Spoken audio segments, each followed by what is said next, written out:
Hi everybody, it's Molly, one of the occupational therapy students from Creighton, and for this presentation I thought we'd talk about caregiver burnout, especially right now with quarantine getting prolonged and everything.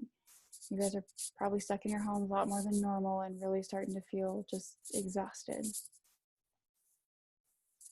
So today we're going to talk about what caregiver burnout is, some risk factors, signs and symptoms, strategies for dealing with the stress, resources in the Kansas City area, and caregiving in quarantine.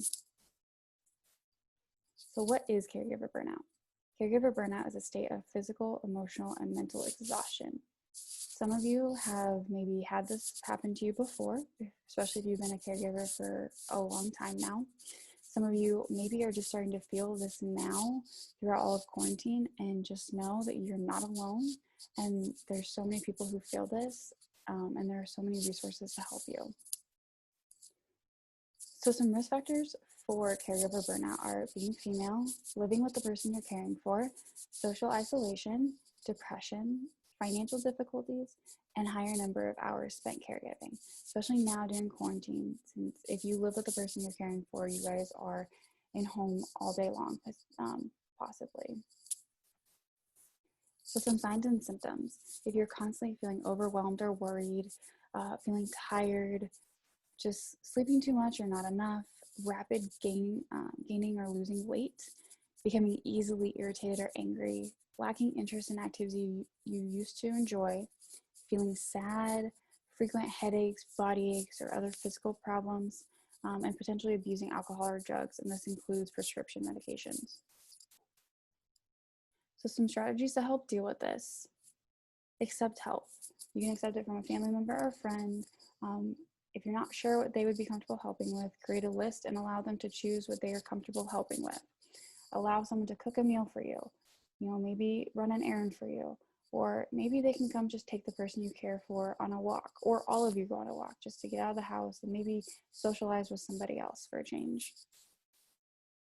Set realistic goals. Break larger tasks into smaller ones. For example, instead of deciding to clean the entire house in one day, focus on a single task. So like sweeping or vacuuming the floors, or dusting, or clean a room or group of rooms. So either clean the kitchen that day or clean all the bathrooms that day.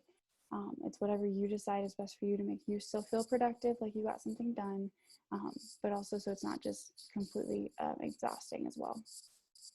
Also, don't be afraid to say no to requests that are too draining. This includes hosting holidays or other large gatherings. Right now with quarantine, it's maybe not such a big issue, but in the future, it's okay if you say no. Most people will understand that you just cannot do it. Focus on what you can provide. It's okay to feel guilty at times about caregiving. There's not a perfect way to be a caregiver. Just believe that you are making the best decisions you can and that you are doing the best that you can. Set personal goals for yourself. So try scheduling time each week just to take time for yourself, and don't feel guilty about taking that time. You can't pour from an empty cup. You need time to recharge yourself and relax and just regroup. Some examples of goals are, maybe get 6 to 8 hours of sleep every night. Exercise 30 minutes a day, 3 to 5 days a week. Or drink plenty of water, eating healthier, or if you just need that daily shower to make you feel better, or that bubble bath, do it. Take the time to do it. See your doctor regularly. Don't forget about your health. So make sure you're getting the regular screenings or vaccinations that you need.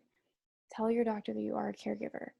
Mention any concerns or symptoms you're having, not only about being a caregiver, but also just about your health in general.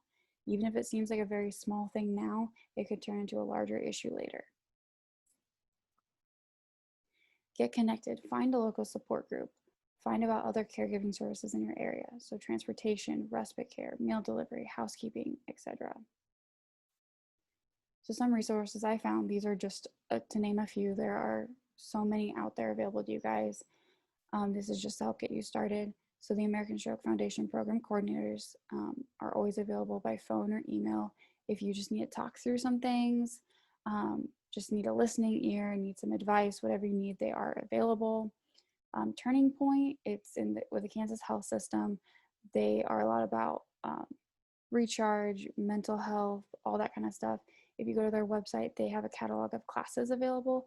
That includes classes for physical and emotional health, mental health, about caregiving, just some classes to take together as a family, all that kind of stuff.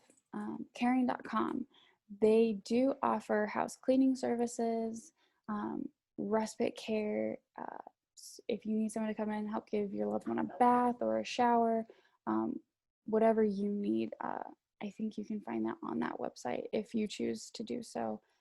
Home Chef is a meal delivery service, and they deliver pre-cooked meals, or pre-prepared meals, I should say. You just have to put them in the stove and cook them or bake them.